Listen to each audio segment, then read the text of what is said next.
Hey man, you ready to do some flying today? Heck yeah man, I am super excited. Been waiting for this day for all week now. Can you bring all your gear with you? I don't see a flight bag, like full of drone stuff. Yep, sure do. I have it all right here.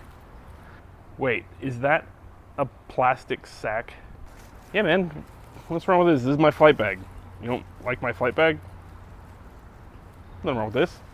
Are you serious, man? You kidding me right now? You have all your FPV gear in a plastic bag? No, seriously, this says all my FPV stuff in it. This is my flight bag. I take it everywhere.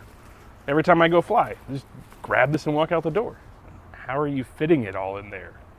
Like, seriously, man, I got everything in here. I've got, let's see, I've got my goggles. I've got one LiPo. I've got my radio right here. Another LiPo. I've got a drone right here in my bag.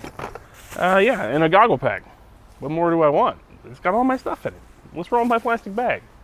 Dude, that is really messed up. That's the most ghetto thing I've ever seen. Dude, it may not be as cool as that huge iFlight bag you're dragging around, but I've got something even better still in my bag that you don't have. I've got bacon. You can't fly without this. This is the most important part, and my plastic sack's got that. Your iFlight bag has nothing on this. Well, like, I guess that makes up for it. Come on, man, let's just go fly, freaking weirdo.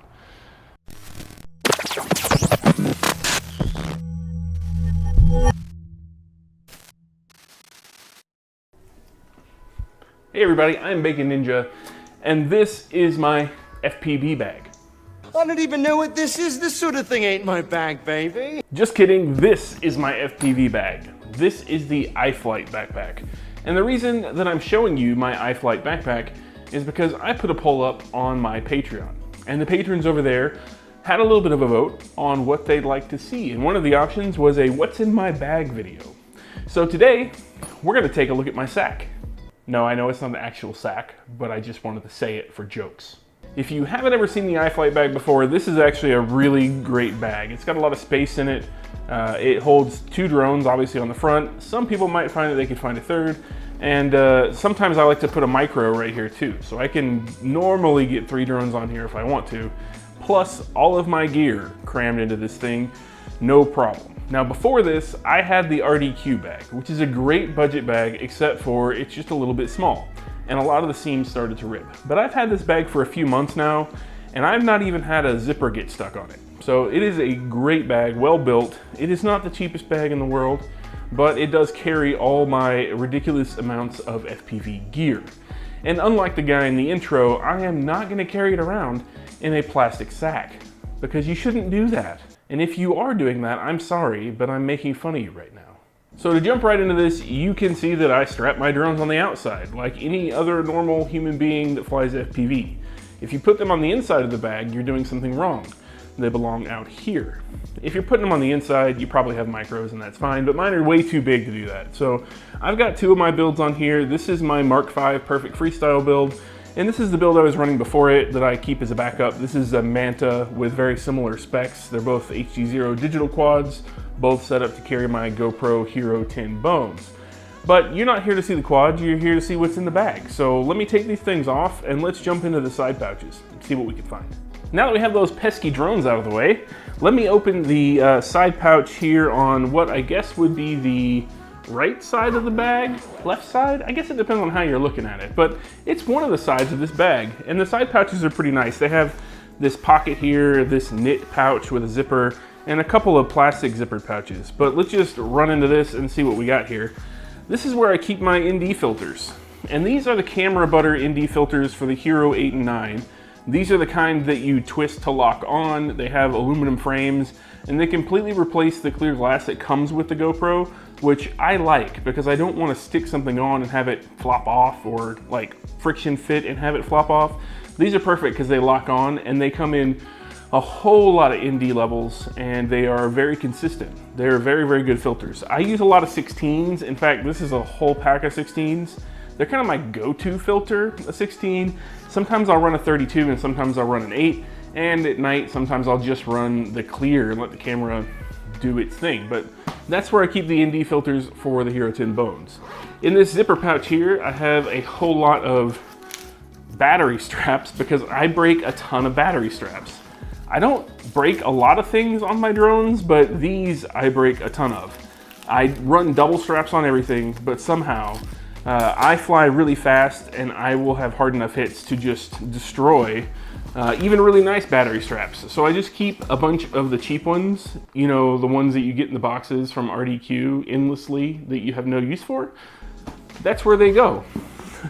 In these zippered pouches, I have more paraphernalia of a videographer, because that's what this whole pouch is dedicated to. These are more ND filters. However, these ND filters are for the Caddx Peanut, because I do have a Peanut and I fly it on my Cine Whoops, and these are some brand new filters. The bags are just kind of squished, but I keep a lot of filters for it as well. And I have 8, 16, 32, I believe I have a 4, and the clear lens, just in case. I haven't actually flown the Peanut in a while, but if I ever want to, I have everything ready to go in my bag to support it.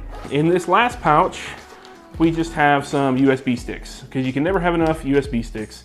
And I have a USB-C USB stick, because sometimes you want to offload footage from your phone, especially when you're using the Peanut. You'll load it up to your phone, and then you'll put this into your phone to get it off of there, because the Peanut's transfer times are pretty abysmal, and you might not always have a laptop. And then I carry a spare Peanut connector to get the footage off of the Peanut. So this whole pouch is just dedicated to battery straps and videography. Let's see what the other side pouch has in it. So on this side, before we even get into the pouch, I want to show you my favorite thing in my bag, and that is this lens cleaner. You can never have enough lens cleaner as an FPV pilot. If you're running an FPV camera, which you are if you're an FPV pilot, or else you're not an FPV pilot, or an HD camera, you really need some of this. It never hurts to clean your lenses, and I do that before I take off at any point. When I start a flight session, I always clean my lenses. If I crash, sometimes I clean the lens depending on how dirty it gets. And then I also clean the optics in my goggles with it. It comes in handy for all kinds of things. Now, if we open this pouch up, the first thing is this battery bank here. And I keep this battery bank because it is a solar rechargeable bank with a bunch of different input options and 3 different output options built into it. It has a micro, a USB-C, and a lightning cable, as well as a flashlight. And I can power my soldering iron, which I'll show you in a little bit, off of this, as well as start up a flight controller that has GPS. Maybe I want to start up the drone and get a GPS lock just running on the flight controller's 5-volt rail before I want to put a battery on it and let it heat up. So I can do that with my little USB battery bank. Then I keep some spare props for the pork chop, because the pork chop eats props, especially the way I fly the thing. I go through a lot of props for the pork chop. And then I keep all of my programming cables, and I keep them in this pouch because I use these same cables when I'm using my computer for Betaflight. So I have 2 USB-Cs and a really long USB micro, because I want to just be able to grab them really easy if I'm using my laptop or if I'm using my PC at home to program. So I just kind of shove them there where they're really easy to get to. But most of the time, I'm actually using them on my phone, and somewhere in here I have a USB-A to USB-C adapter so that I can use all those same cables on my phone. I am running the SpeedyBee V3 flight stack right now also, which has Bluetooth, so I technically don't even need them, but I keep them there just in case, because you never know when you want to make a slight change to your tune, especially with the weather where I live. It's changing all the time, and sometimes, you know, it's too hot out to run a bunch of D, and you'll burn up your motors if you don't change it. So I always keep that stuff very handy, just in case I want to give a little change. So that's it for the side pockets. Let me show you the most important thing in the bag, and that's in this top pocket right here. Disarm. It is that time yet again where you need to skip to this timestamp. If you do not skip to this timestamp and you do not know what is coming, I promise you will regret not skipping to this timestamp. If you do know what's coming and you're still going to hang around for it, you might have something wrong with you, but everybody else should just skip ahead to the timestamp now. I'm just warning you. And if you are still here, it's because you know that the shaming is coming. Because every time I do a bench video, I shame my patrons on Patreon. These people are just some kind of mentally insane. They give me money every month. All I ever wanted was a like or maybe a subscription to continue to appease the algorithmic gods at YouTube, but somehow these people have decided to continually make the worst financial decision possible and give me money every month. And for that, their reward, as no good deed goes unpunished, is to be embarrassed just a little bit in my videos by having their name photoshopped on a scene including bacon. And that is what's coming now. Their penance for having given me money on Patreon. Chow FPV, Dylan H, Free Range Chicken FPV, Logan R, Sweet Willie, TS13 FPV. But seriously, I really do appreciate all of you patrons out there that support me every month like you do. It is terrific. I don't make any money by shooting these videos or doing review videos or getting sponsorships or even doing affiliate links because I don't believe in that and keeping my opinion unbiased. So by your support, I am able to continue to do these videos the way I've been doing them, which may be just completely stupid, but I enjoy doing them, and you're enabling me to do that. I really do appreciate it. Now back to the content. And before I open this top pocket, I just want to warn you, this is really impressive. You will be absolutely amazed by what is in this pocket up here. I don't think I've seen it in anyone else's bag review. So just, you know, try to remember I warned you about how amazing this was going to be. It's nothing. There's literally nothing in this pouch. I use this pouch for nothing at all. It is totally wasted space for me. I keep nothing in here. And I'll show you why I keep nothing in here. It's mostly because this part of the bag is very flexible and I keep stuff under it in the main pouch. So if I keep anything in here, it tends to get squished. And I just don't keep anything in there. I don't swap a lot of SD cards in the field or anything like that. I only really run the one camera. So I don't need to keep a bunch of SD cards and things that you would normally keep here. So yes, it is amazing. It is the most important part of the bag. It is nothing. And then also on the outside of the bag here, before we dig into the inside, there's a laptop pouch down at the bottom, which also has nothing in it because I don't normally carry a laptop out to the field with me. I normally do everything from my phone using the SpeedyBee app or the Betaflight app if I have it downloaded. I've been using SpeedyBee a lot though. It's getting a whole lot better with the ELRS flashing, so I can just do most everything from my phone, and why not? All of my phones have USB OTG, might as well make use of it. All right, well that's everything on the outside of the bag. Let's dig into the inside, where all the good stuff is, the gooey center of my iFlight bag. I know you want to see my gooey center. And this seriously is the most important part of the bag. I'm not lying this time, it really is. It's bacon. There's gummy bacon in here.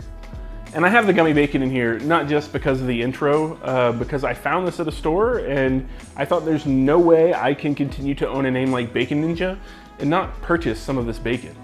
And in fact, I purchased enough of this bacon that I'm gonna give some of this bacon away. If you're interested in a giveaway on my community tab, where some people get some signed boxes of gummy bacon mailed to them, let me know in the comments and I will definitely set up a giveaway to give away some of this very tasty, I believe it's pineapple flavored, candy bacon, because it will make your flights just so much better if you eat this first. These statements have not been verified by the US Surgeon General.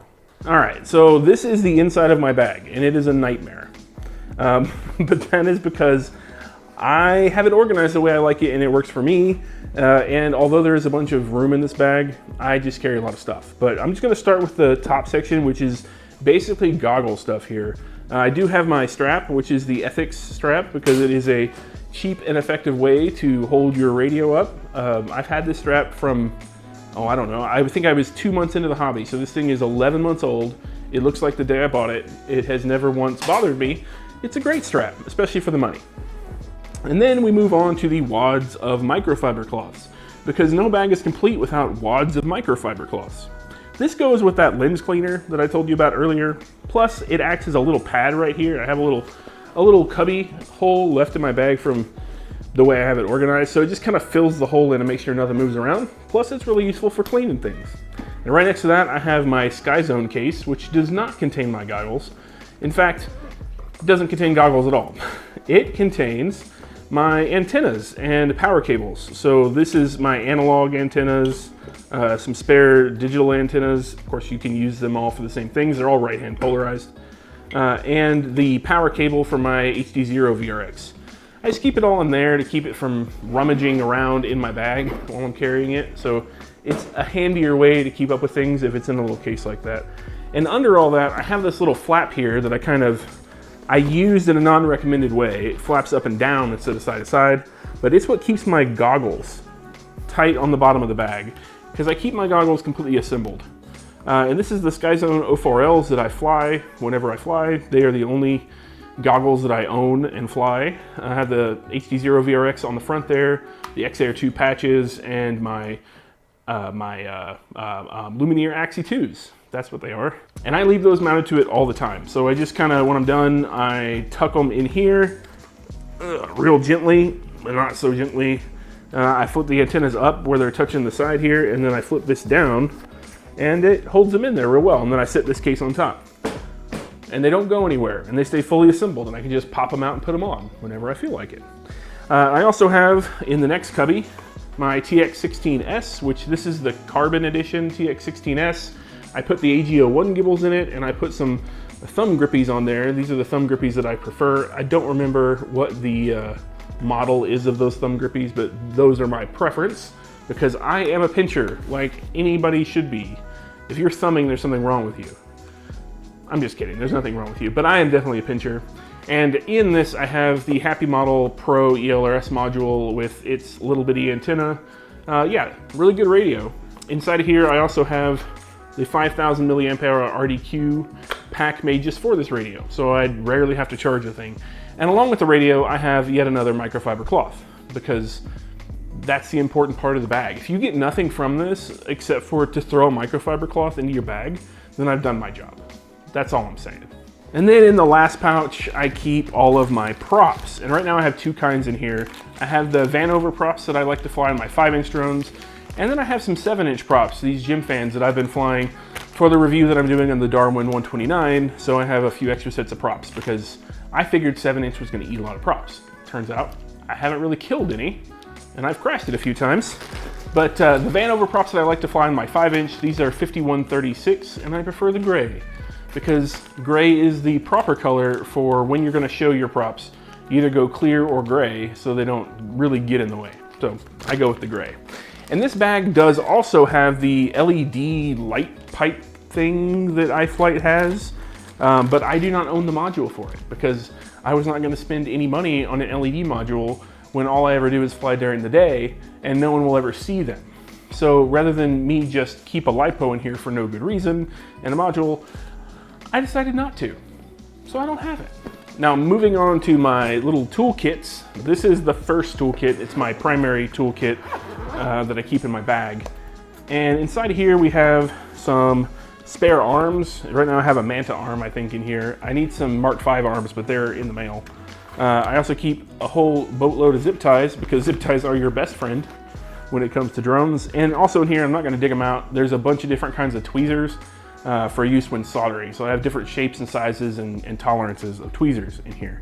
In this section, I keep some scissors, needle nose pliers, a prop wrench, a proper actual wrench. It's not like a driver, it's an actual wrench. Then I'm moving on to tape. I have some loom tape, which is that fabric-y kind of tape that you find on arms. And I have the JB standard issue red electrical tape because you cannot build a drone unless you have put red electrical tape on it somewhere. Beyond that, I also have my liquid flux pin for soldering. I keep and this is pretty cool, if you don't have one of these and you're soldering, you really ought to pick one up on Amazon. In fact, I'm gonna put a link in the description below. It's not an affiliate link because I don't care about money. But this is a brass sponge, and on the bottom of the brass sponge, they have put a bunch of rosin flux. So when you dip your soldering iron in there, it cleans it with the brass sponge and then puts some flux on it to make the finish of the solder you do have on there really nice and sticky for you, which is really cool. And it all comes in this can with a clear little lid, so you can just throw it in your bag and don't have to worry about having or making your own little brass sponge kit.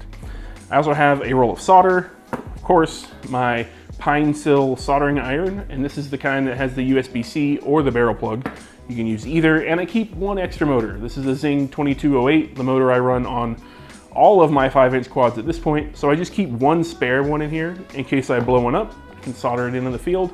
And normally on my drones, I do use the little motor pad boards, so I can just cut the wire back to 1.5 inches or so, and it will line up with the motor pad boards. I can just solder right there instead of having to do it on the ESC. So really easy motor swaps in the field. And last but not least, we have all these pouches on the inside of the flap here. This is the flap that actually covers the top of the bag. So it has some things in it that are for quick access while I'm out flying, and a lot of my pre-flight check stuff. So I have in the main pouch 2 drivers, one of them being the prop nut driver. This is the one that I actually put my props on with most of the time. And then I have this one, which is a multi-ended driver. And I like this because it's nice and compact, but I can pop this end off and I can pop the plate off the end and get 3 more drivers. So I have, I believe this is a 2mm that is your, 2mm, and then a 1.5 that are your normal drone sizes. So I can do a lot of things in the field with just this driver. I don't have to carry multiples, don't have to have a whole set in my bag. I just put it in there and get it out and be able to work on whatever I need.